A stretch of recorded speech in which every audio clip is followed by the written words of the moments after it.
I mean, what is it that I inherited? Why, Elizabeth? What Elizabeth, of course? Your cousin Andrew's. Elizabeth. Are you... Are you joking? Didn't Mr. Simpson tell you? What? What? Wait a minute now. Are you telling me that I inherited a baby from a cousin I haven't seen since 1954? No, I know, no way. This is impossible. I'm sorry. When I rode into Fort Linton last night and saw what had happened, I couldn't believe my eyes. It's against everything I know about you, Brax. You believe it now, sir. Don't you? You ran out, you deserted. Now you refuse to make a statement. What else do you expect me to believe? Nothing, sir. Don't you play games with me, Brax. I know you too well. You and I served together for 6 years, and I know there's no better soldier in a fight. Good evening and welcome to BW Flix, the Average Movie Critics. I am here, BA, with Elizabeth Mendoza because James he's got a busy life. Sometimes you can't always make everything, but that's cool. We miss you, James. We'll be on here next time with your brother. Just take care of your business. But in the meantime, we got Liz on here helping us out with the videos today. The two videos, as you saw, are Baby Boom and Sergeant Rutledge. Both films. Baby Boom is for Mother's Day. And by the way, happy Cinco de Mayo and also happy Mother's Day coming up. And this is Military May month. So we're going to do a lot of military movies in here with some other movies in general as well. So just keep that in mind. I hope everybody's having a wonderful evening out there. Liz, is there anything you would like to say? How you doing today? I'm doing good. Hi. Thank you for having me. And yes, James, I hope you're doing good. And thank you for trusting me to be on the show with Beastrilla. But I'm excited for the two movies and happy Mother's Day. And also thank you for all the servicemen and women out there that serve our country and have served our country. There you go. Yeah. All right. So let's really get into our first movie of the day is Baby Boom. Baby Boom stars Diane Keaton as CJ Wyatt, and she's a management consultant, and her nickname is the Tiger Lady. In this movie, it's directed by Charles Shire. It's starring again Diane Keaton, Harold Ramis, as you know, if you watched Ghostbusters, he's in there. Harold Ramis.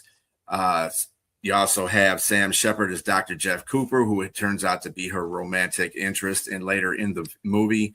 You also have James Spader as her sneaky assistant, Ken Ehrenberg. He's the weasel, basically, in this movie. The production company was United Artists, distributed by MGM/UA Communications Company, released on October 30th, 1987. The running time is 110 minutes. The budget was $15 million. It didn't do so well at the box office at $26 million that came in.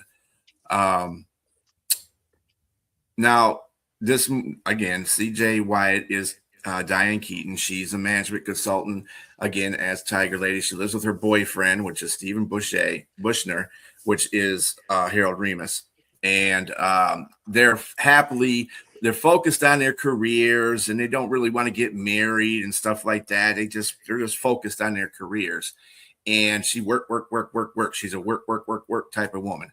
And that fits well with her then boyfriend.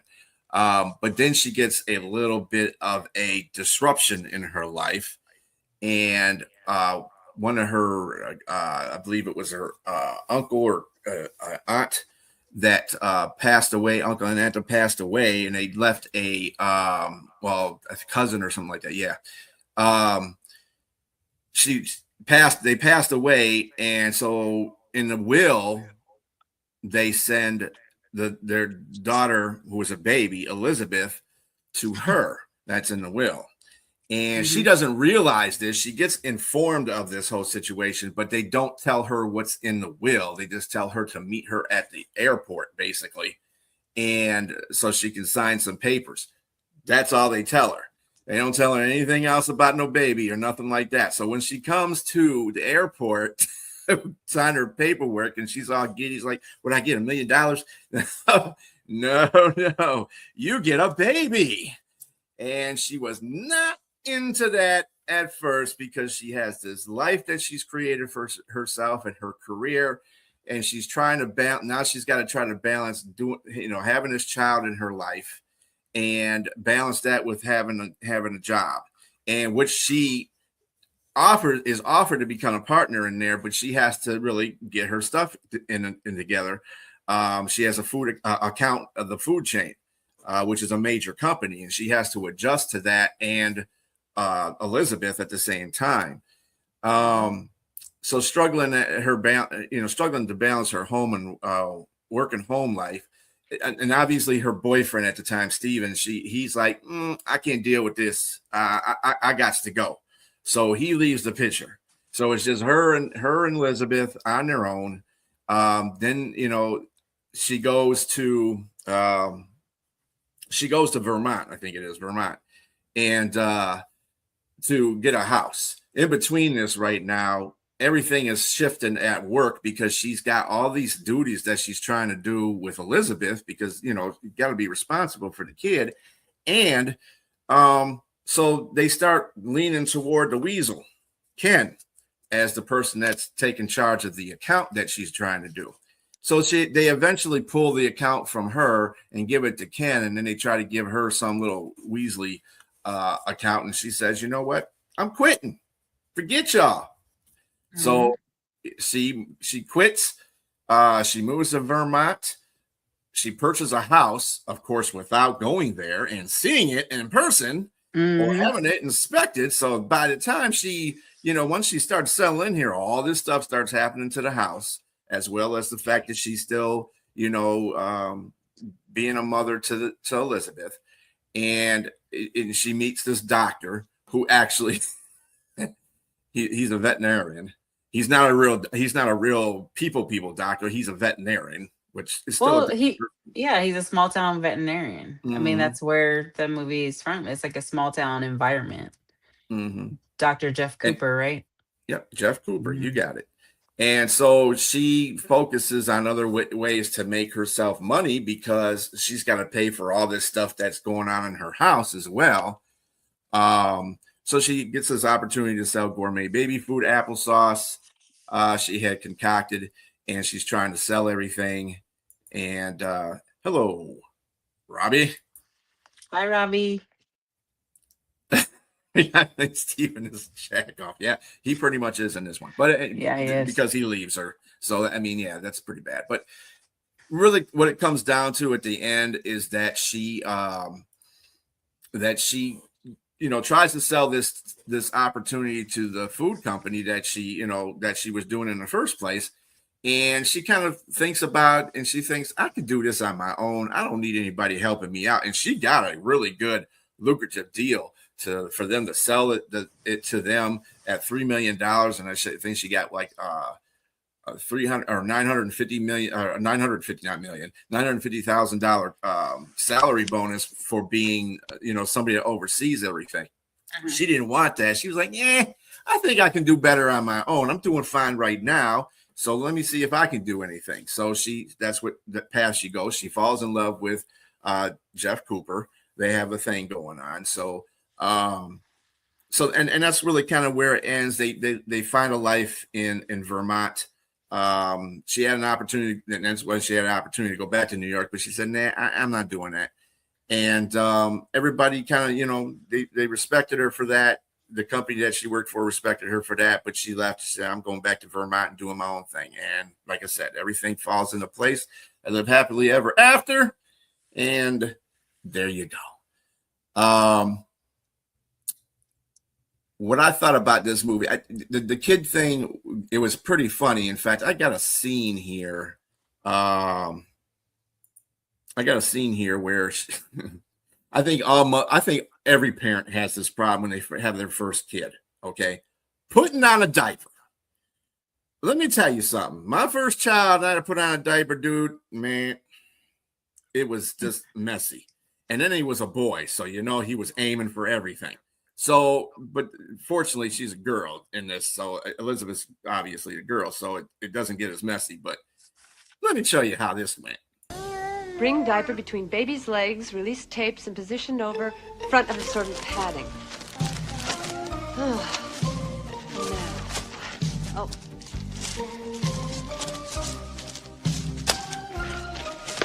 Release the tapes.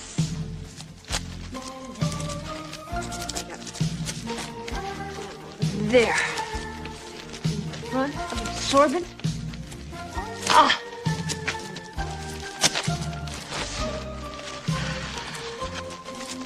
This is really fabulous. Position over front of absorbent padding. Okay, I've got it. Perfect.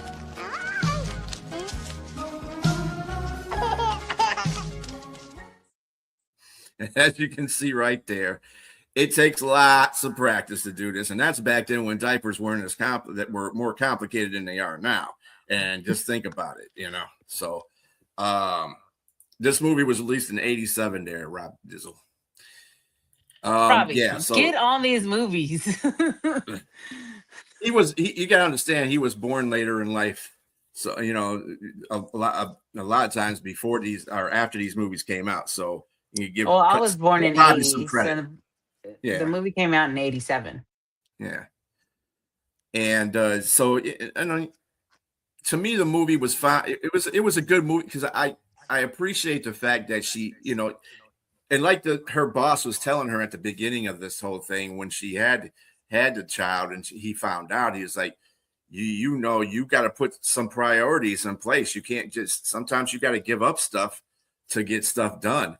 And he said it's hard to do that, and he's talking about he lost a couple of wives because of the fact that he was so, in balance with his job and not with his regular life. So he lost a couple good wives. With her, he's trying to tell her, hey, you got to balance that. If you can't balance it, then you got to go with what your priority is. And that's what she did. And I think that he was the one that, he gave her the lower account. I think he was trying to look out for her, trying to make her life a little bit better, but she felt humiliated because she was the one that put all this effort into the food chain company, and just to have it weaseled out from under her by Ken Ehrenberg, James Spader. And she just didn't like that whole situation. She thought she was better for the job than he was, obviously, because he was an intern. But he was on his P's and Q's. Got to give him credit too, even being a weasel. He was on his P's and Q's. So, and she didn't like the fact that she had to be reduced to a lesser contract. So she was like, okay, forget that. I quit. And I commend her for that because it does take a lot to raise kids. I have 3 of them. I know you have 3 of them too. I have 3 sons, so 3 sons, yeah. Mm-hmm. Well, that's you were 5 years old in '87. I hate watching baby movies. What? Oh my gosh! Don't be a baby hater, Robbie. Don't be a baby hater. Yeah, you have a baby. Yes, yeah, that was Diane Keaton. Yeah, definitely Diane Keaton. So what was your opinion about the movie, Liz? Well, here's the thing. Like, I'm all about those 80s movies and 90s movies, but the 80s culture context, it's kind of like what women go through still now, to where can women be powerful without sacrificing family? Can they be powerful without sacrificing their marriage? And that's what I loved basically about Baby Boom, because it's like, what happens when a woman who built her life on control but then she take custody of Elizabeth and is forced to embrace the chaos. But she still persevered to what she wanted to do and create baby food and still made a life for herself, because regardless of, that's what women do. We are going to, regardless of what chaos comes through, we're gonna, persevere to, it may not look like how we planned it, but we're still gonna, sacrifice and do for our family. That's what I got out of the movie. I really love Diane Keaton. This is not one of my favorite movies of hers, but for me, she really didn't have control at the beginning, but then she was failing a lot, especially when later in the movie when she bought that house and all that stuff started happening. And then she kind of like, that old saying, when you have lemons make lemonade. Well, she had this apple tree and she created this baby Baby food app. business, Yeah. and she persevered it. And that's what, like, you can build something on something new. And that's Mm-hmm. what I loved about this movie, because I mean, it's less about choosing between, it's not, Baby Boom to me was like not really choosing between a career and motherhood, but more about women learning, can she redefine her success after life rewrites her plan? And that's, as a mom, that's how I had to do it. Like, I didn't, have, I had a plan, but things change and now you have different plans. But yeah, I really Yeah, love the movie something's though. got to give in The Godfather. Yeah, she was really good in Something's Got to Give. That was a pretty funny movie. Oh, I love that movie. That was my favorite one. Is that the one with oh no, I was thinking about Jack Nicholson. Oh yeah, it's easy now. Hey, Yoli. Hi Yoli. Yeah, they're easy now because diapers ain't really nothing. You can smash them together now and they stick. It's Mm-mm. not Yeah. last in those days, man. She was right. I don't. It wasn't that early that I had my son. It was more like in the late '90s, but they still Hmm. had that sticky crap. You had it. Oh, dude. And then your son's aiming at you every 5 seconds. So it's like, Yep. it's just a mess. And like I said, the kudos to the character, because yes, you're right. She was a strong, empowered woman. She made things work. And she wasn't even a mom. She didn't give birth to this child, and she Mm-mm. mothered this child like it was her own. And she, like every parent in the beginning stages of having their first kid, they stumble. We all stumble. Nobody Hmm. knows what to do when they have a kid at first. So I mean, that part I got really well, and she worked through it. At the same time, she was empowered to do all the other things, even though she was getting rejected a lot. And as a matter of fact, if you remember in the movie when she was trying to sell her baby food, a lot of stores were like, "Nah, we don't want that. Yeah. Nah, we don't want that."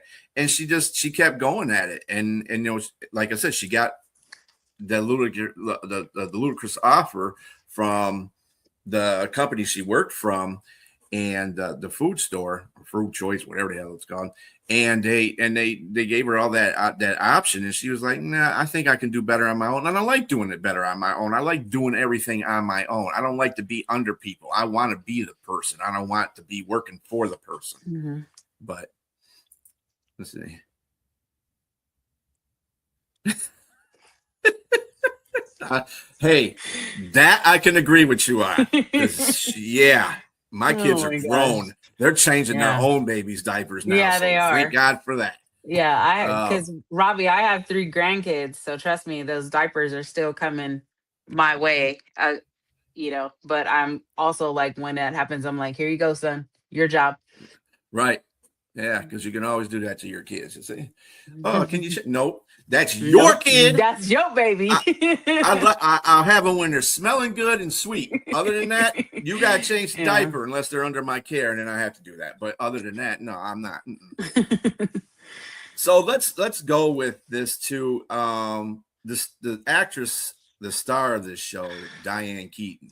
Hmm. Um, Fortunately, Diane Keaton is no longer with us. She passed in Yes. 2025, October 11th, at the age of 79.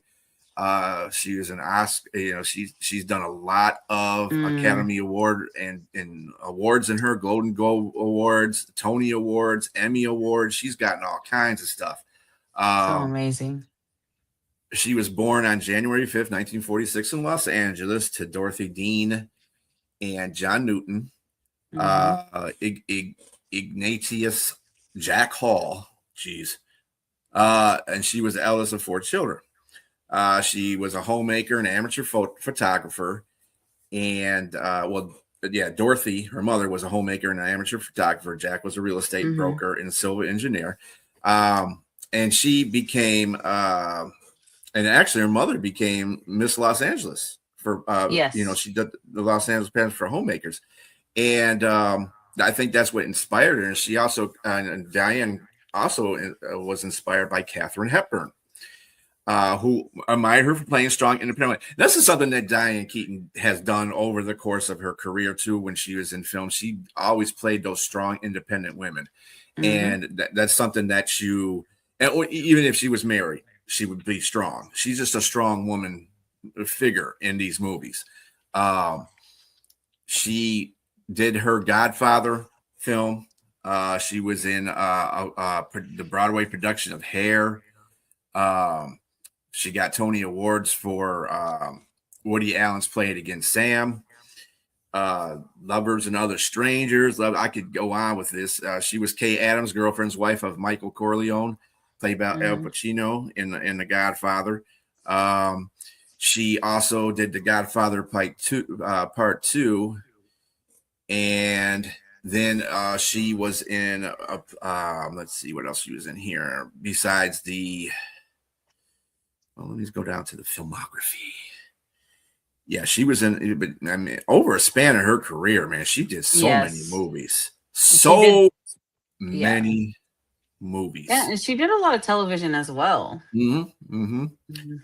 Uh, Baby Boom, Radio Days was in the same year. She did Baby Boom, which is another movie that people don't really see that much of. Radio Days, Good Mother, Godfather Part Three, Father of the Bride.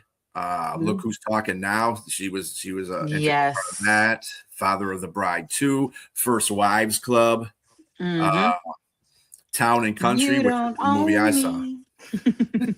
Something's Got to Give. That was a very good Yes. movie too. The Family Stone. That was another good one. Mad Money, which was a very good comedy. Very good She did movie. that was hilarious. Um, like I said, she's been in The Book Club. That was another good movie I saw. Mhm. Tom's. That was another one. Let's see. She She was did. also in a music video with she played Justin Bieber's grandmother in his 2021 music video Ghost.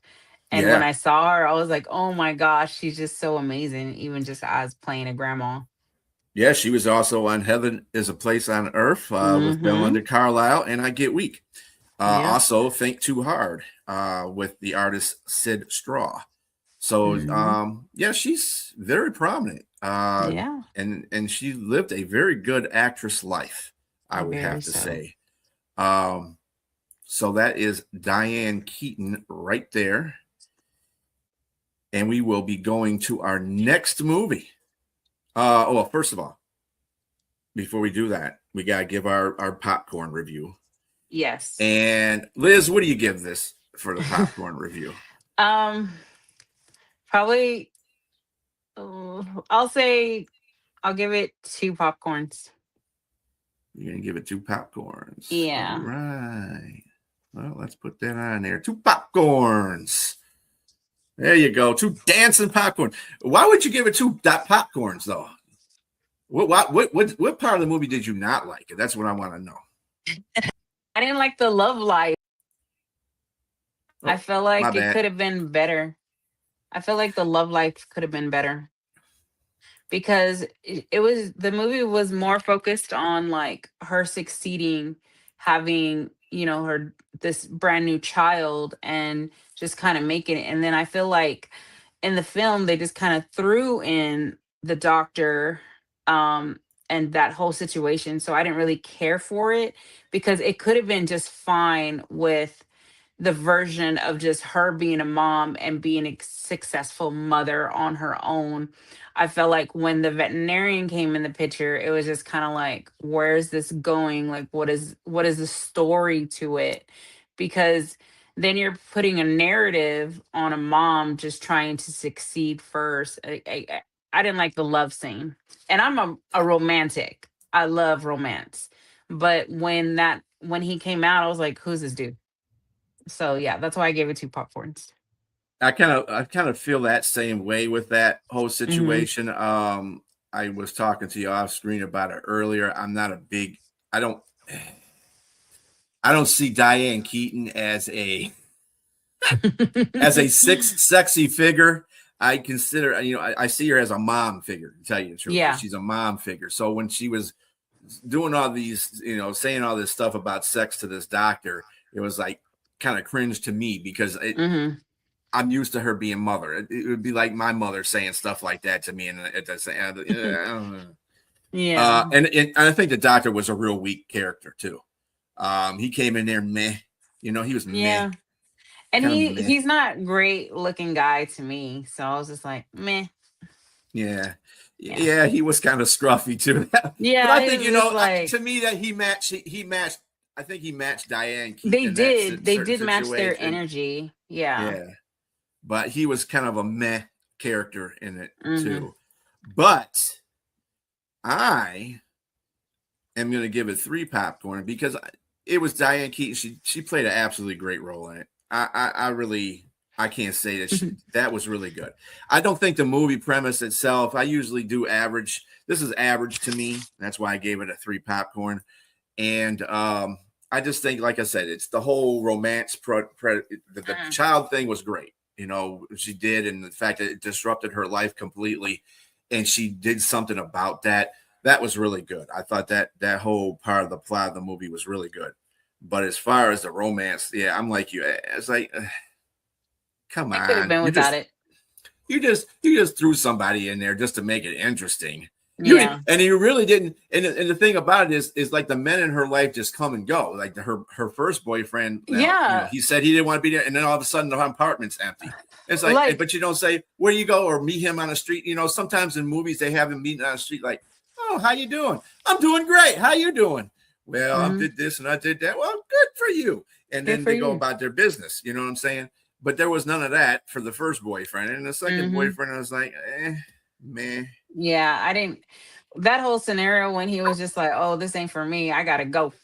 Oh, Drinking Robbie, of you are just Oh paying my Diane. gosh, Robbie.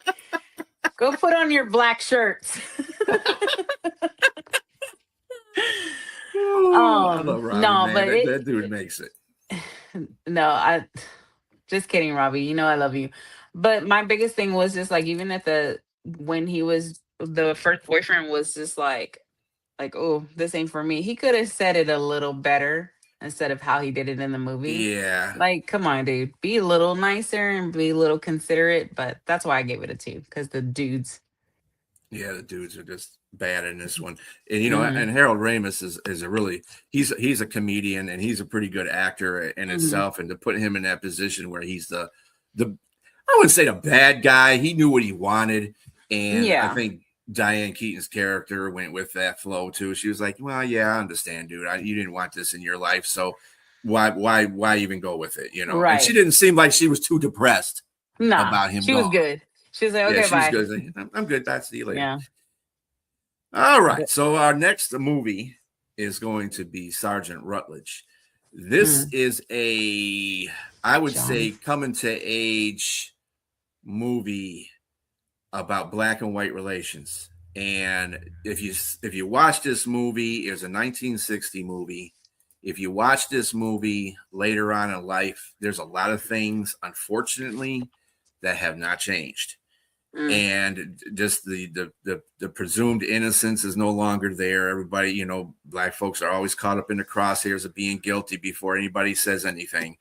And um, this is a movie that was directed by John Ford, very good, critically acclaimed very director good. at that time. It was starring Jeffrey Hunter. Jeffrey Hunter, by the way, if you didn't know, he was the first captain of the Enterprise. He was Christopher Pike. And that's what that gave him, not this movie in general, but that really gave him his claim to fame right there, being that. Also, Constance Towers as Mary Beecher, who was the sympathizer to Rutledge. She helped him a lot in this movie as far as painting him in a very good light. Woody Strode is Captain Rutledge, or Sergeant, First Sergeant Rutledge. Mm-hmm. Braxton Rutledge, as a matter of fact. Braxton. Yeah. So he, so he is the one. Let me put this in there. And Juano Hernandez as Sergeant Matthew Luke Skidmore, who was the elder guy in this, as a sergeant. He's just a regular sergeant in there, but he's an old sergeant. He's been around, seen a lot of things in his lifetime, working and being in the Army.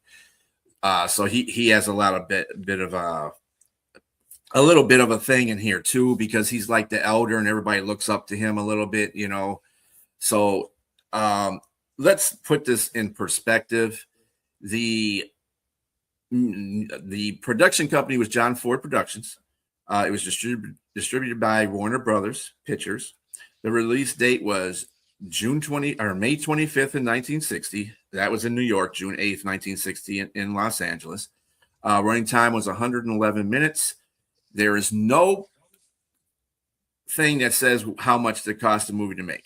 But in America, it only grossed $784K, which is not a lot of money, even in that time. So, wow. But it did do elsewhere. It made 1.7 million because, you know, elsewhere, everything's a little bit better as far as race is concerned.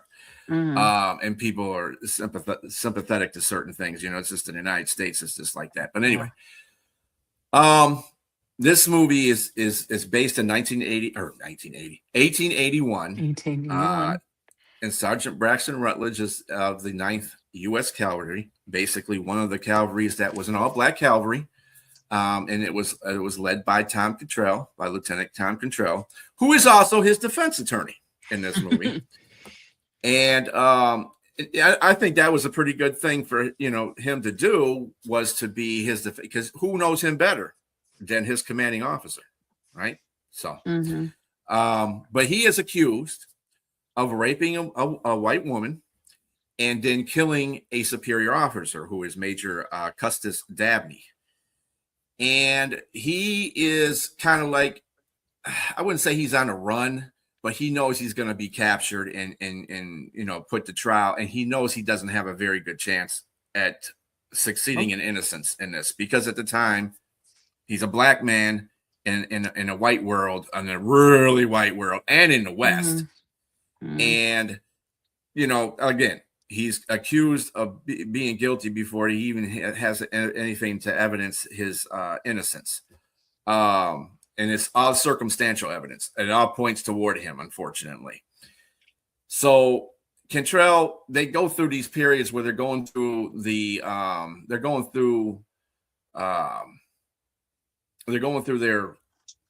I don't know where they're at actually in the movie, somewhere in the West. I would say maybe Oregon or Arizona or somewhere around there. And their job is to push back the Apache Indians, who are ravaging the land, or they're coming in there and making attacks on everybody and stuff like that. And so they're trying to find these Apaches and drive them back to the reservations. Again, not a very good look in American history at that time. Pushing back your Native Americans is not good. And this whole movie was like that kind of stuff. And let's just go here for the comments here. The majority of your shirts are black. I know, Robbie. All right, Yoli, go ahead, YouTube. Well, well, it's not on Tubi. It's actually on YouTube, but it's with ad free. It's YouTube ad free. So go watch it, Robbie. Yeah, that's perfect. I like that. the evidence of evidence is the absence of evidence. That's exactly what this movie shows. So it's in the past with Rutledge and with Cantrell and all that, going back and having flashbacks. And Cantrell arrests Rutledge because that's his duty. He has to do that. The things don't look right. He knows this.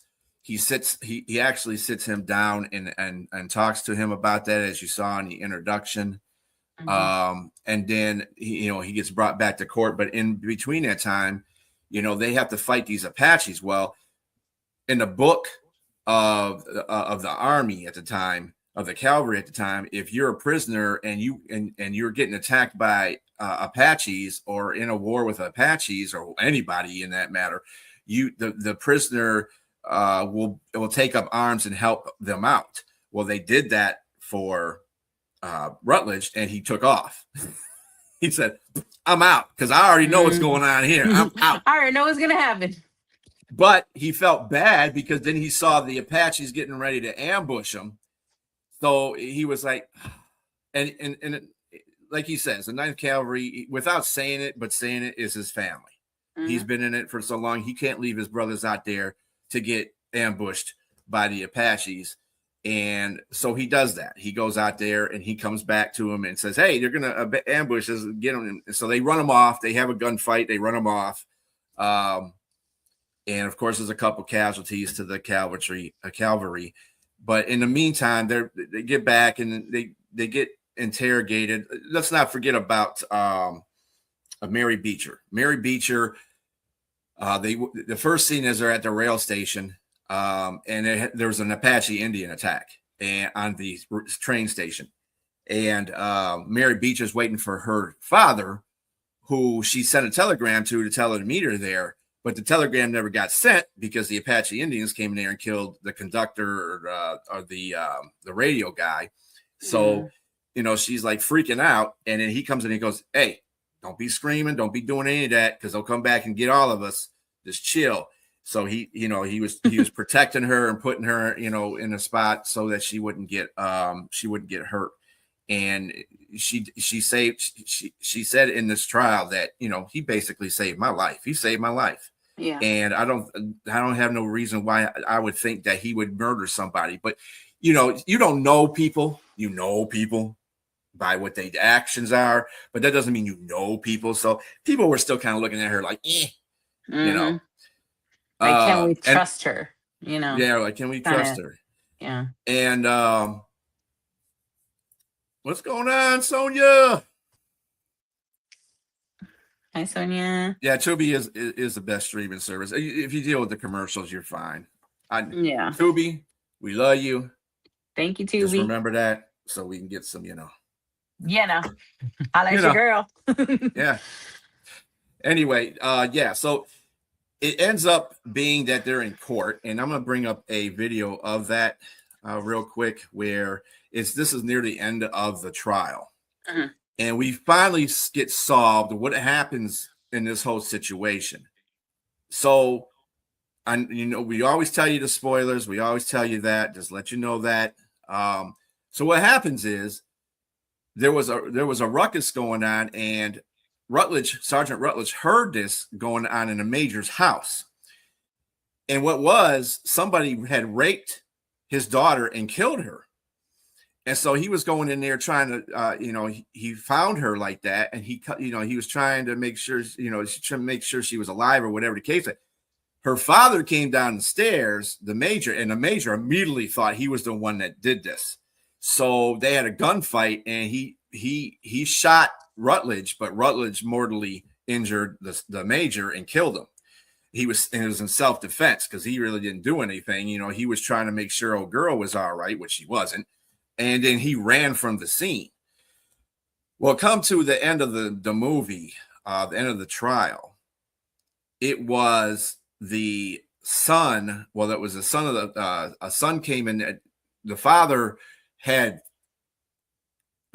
he was weirdo. And by today's standards, he'd still be a weirdo. He was he was an old guy, and he raped the young girl because he liked her. And that was found out at the end because Cantrell said went off on him. He's like, "Didn't you? Didn't you?" And he was like, "Okay." And he did do it, and they try to blame it on his son. They try to blame the whole thing on his son, which of course, in this scene, the advocate for the defense, went after him on this, went after Cantrell and of course Rutledge on this. So let's take a look at that, Pete. There. If Rutledge was not guilty, why did he run? Point number 2 is a delicate one. A shadowy thing that in a way has hung over this court from the very start. But I would like to call the court's attention to the fact that it was not I who tried to shift the guilt to a dead white boy to save this man. It was not I who stooped to use the symbol of the cross to pin the hateful charge of rape on a dead white boy to save this man. And finally, it was not I who tried to write the word murderer on the gravestone of that innocent white boy to salvage the life and freedom of this Negro. If the color of a man's skin is to be introduced as evidence or even argument by this court, then I say it's this court that stands on trial and not that soldier. Mr. Cantrell. Yeah, that's some powerful stuff there. That was about the times. Those were the times when that kind of stuff was happening. I mean, you're putting one man's life beneath everybody else's just because of the color of his skin. And and then I can see where that pissed Cantrell off, because it's like, we're not here for the trial of this man being black. We're on this trial because he was accused of a crime. And if you can't see that, then what are we here for? If you're just going to automatically lynch him because he, you think he did something, that whole thing pissed me off. I mean, it's still happening now. It's still, I mean, you know who I work for, you know what I do for a living, and you know what I see. So it still happens now. But even in the impact of this film, and it was a really good film. I watched, so I always ask y'all guys what movies y'all are watching so I can rewatch them.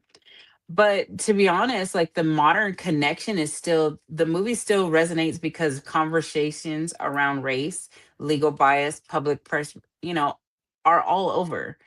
And so this film was really good, but it was really, I don't know, for me, it was kind of sad because it's just like, it's still repetitive. It's still going on. It's still like, even when justice works, what does it cost someone to fight for it in the first place? That's my biggest thing. Yeah, and and this country is so color stricken about things, and this is this and this is that, and if you're black, you don't have a place, or whatever the case might be, and people don't understand the wealth of this country was put on black people's backs. That's how this country became successful, and people don't understand that to this day, and they need to. This stuff needs to stop.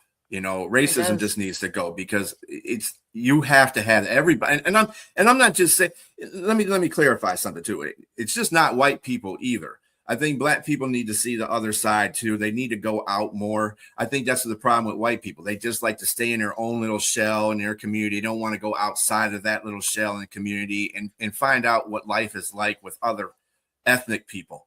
They just want to stay in their own because, oh, well, I'm happy here, blah, blah, blah. Go out there and experience other things. That's what makes you smarter to the world. That's what makes you see things in a different light. And I think all races need to do that. I think they all need to enjoy each other's ethnicity and say, hey, we're one big world here. I'm not trying to be Jesse Jackson and Rainbow Power, And I get it, because it's just, like, I do a lot of ministry work as well. And so my biggest thing is just like, it doesn't matter what your race is. Like, God loved you, and that's what I'm going to do. I'm going to show you love because God loves you. But it's just like when in this movie, during this movie, I was just like, wow, it's like it's still relevant even now, because it's like how we tear each other down. Even in the same race, we're still women and women, men and men, like we're just still tearing each other down. It's just like, when is it gonna end? When are we gonna like not be so biased and like just respect one another and love one another? But yeah. Yeah, that movie was a 1960 movie. It's been Mm-hmm. 62 years. You 62 think about years, that. and 62 it's years and this still you would stuff is think it still would relevant. change, right? No, it has not. Yeah, F around and find out. Um, but yeah, Oh, it was a Robbie. very, I think the beginning of the movie kind of didn't, I kind of was, when I watched the beginning of the movie, I was like, so this is what we're going to base this whole trial on, Mm-hmm. this whole situation at the train station. But then as you got through the movie and it kept going and going and going, it got more interesting and it got more Mm-hmm. dramatic, especially with all the scenes that they had to throw. Because at first, and you really didn't know, Rutledge didn't do it. This is basically how Right. I felt. And Rutledge didn't do it, but who you were trying to figure out who the hell did it. At first, my first was the dad did it. He was some perv, or Apache came in there and got both of them, shot one and raped her. Mm-hmm. But that's not the Apache way. Got to remember that. Mm-hmm. They just, if they're going to do anything, they were going to wig her and do the same thing with him, just scalp and bye-bye, and probably have a couple arrows, just like they did with the guy in the train station. Yeah. And then I was thinking, well, then it had to be somebody in that outfit that came in there and did that, because that's just a heinous crime in itself. First, to rape the woman, the young girl, and then to shoot the father. So something had to go on where that was it. So once we found out that Rutledge was there at the scene, he wasn't the one that raped her. He found her, and then of course, coincidence came down the stairs as her father and was like, "Hey, what do you do? What?" And then drew his pistol to fire at him and hit him, but he shot him fatally, being Rutledge, and killed him. He did that in self-defense. Now, James has a point here. Most types of crimes didn't go that way. The movie went in those times. This is true. He had great reputation. The coat and the gold crosses were another thing. The gold cross had a niche in it because the prosecutor, he was like, yeah. So there's all kinds of crosses these people get. We can get all these crosses, but this particular cross had a niche in it, a little nick in the corner, and they were able to take that. He's the guy that made the cross or gave the cross to her knew this, because he wanted to ask her if you want to change it out for something that's not it's perfect, and she goes, nah, I got it this way. I'm gonna keep it this way. Fortunately for her, that helped her solve her murderers, who her murderer was. So, and not put Rutledge in any harm's way. Now, I'm trying to figure out the end of that now, seriousness of the crimes that he did commit, like running from, the situation, which is something, of course, the prosecutor was like, yeah, you run from the situation. You run, he did it. Like, no, he's a black man scared. caught in a bad situation, and then he already knew what was going to happen. So that's the reason why he ran. I got that. But he was like, well, if he was innocent, whatever, dude, live in your white life, whatever. Anyway, but the fact that he also went AWOL, that was the other thing. Army takes that kind of stuff Very personally. serious. You can't be going AWOL. I don't care what the circumstances is. You need to stay with your unit, period. And escaping and fleeing, that's something that probably was, I would probably say they would, in those days, it's not as complicated as the law these days with that kind of stuff, fleeing and eluding, and and AWOL. I guess I would think that he would have got some kind of reprimand for leaving his unit. But by the way, he is also known as the Buffalo Soldier. And the way he became why he's called a Buffalo Soldier is because that when they were fighting Apaches, this unit, the 9th Cavalry, they were called Buffalo Soldiers because in the wintertime they would don themselves with buffalo skins to keep warm, and they would fight the Apaches, and the Apaches donned them that name. They're the Buffalo Soldiers. So that kind of see, look at that, a race that is that's getting eliminated off the land that basically is their right to live on, donned some kind of a good omen for the 9th Cavalry by saying, they're the Buffalo Soldiers. They respected them guys. So that's, you don't get names from your enemies like that unless they respect you. You know what I'm saying? So the whole thing was really good. I think Kentrell was a really good. I think he was the guy that didn't look at he knew they were black. He leads a black cavalry. Come on. Yeah. But he didn't put that. He knew these soldiers. He knew all of them by name and by their personality and everything like that. He knew that stuff. And he knew Rutledge was not that type of guy. And he stayed tut up that he was the man. Basically, he was the leader of that group, besides him being the commander and officer. But Rutledge was the guy. And they followed him wherever he went, and they respected him wholeheartedly. And they would die in a ridge for that guy. So he knew this. And it was like, there's no way this could have happened. And I know, and there's a reason why he ran, or there's a reason why he's not telling me a lot of stuff. But again, this is because white people don't understand the pearls of what black folks have to go through every day. So take your pasta. Robbie, you're Italian. That's just a different kind of white. Anyway. I was like, I'm about to say, who's stealing your pasta? Right. I'm not stealing your pasta. I'm not stealing your pasta. I like pasta. I love me some pasta, but I'm not gonna steal your pasta, Robbie. As a matter of fact, send me some recipes. Yeah, there you go. So that was my take on it. Liz, what did you have for it? How did you like this movie? The bottom line is I feel like it was strong and respected. Historically, really an important film. That's why I'm going to give it 3 popcorns because of that. Even though I'm a romantic, I love more romance, but I'm also like, it's classic Western, it's courtroom drama, it's civil rights theme. So that's why I'm going to give it 3 stars. Okay. Sorry, 3 popcorns. I keep forgetting. I was like, I'm going to get like a little popcorn next time. I'm going to give it 3 popcorn too. This is not one of John Ford's best movies. No, it's not. Kind of like down there in his movies. But as far as the plot is concerned and how it was set up, I thought it was very good as well. I gave it 3 popcorn. I think the premise of the whole situation, that what in the past that you see in movies has been brought to the future by watching it now and saying, dang, ain't nothing changed in 66 years. What the hell is going on with our humanity? Well, I'm going to put it this way. What the hell is going on with our American humanity? That's what I want to know. That's the thing right there.